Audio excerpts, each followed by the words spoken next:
Hello. So, welcome to our first live with our Seaataoo business. So, in this short live, this is just recorded by the way. I just want to share some tips and strategies for your Seaataoo business for you to survive kasi may processing rate tayo na dapat maipasa, no? 55% every evaluation. At evaluation occurs every 15th of the month and the last day of the month. So, we have to pass the 55%.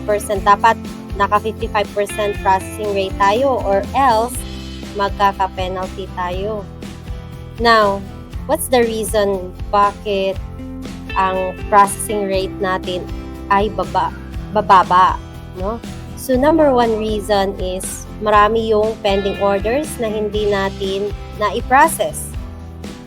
And bakit tayo nagkakaroon ng maraming pending orders?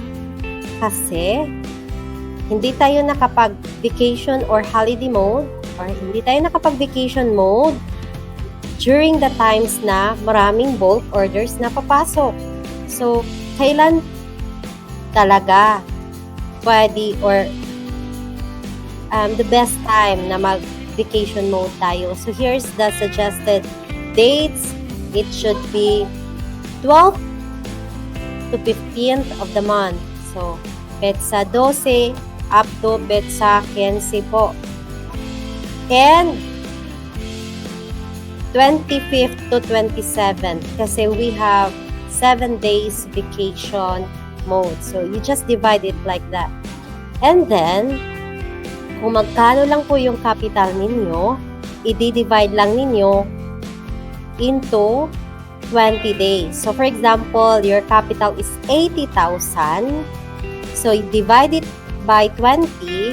So, the answer is 4,000. So, your processing, the worth of products that you need to process daily is 4,000. And it should be na yung may maliliit lang na presyo para marami kayong maiprocess sa 4,000 ninyo.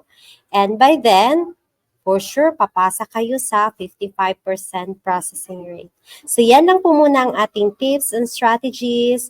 And the next time po, magbibigay na naman po tayo ng iba yung tips and strategies. So, if you want to be my team, just use the referral code Justina, Justina. And I'm there, always there to help you with your problems while you are doing business in Seaataoo.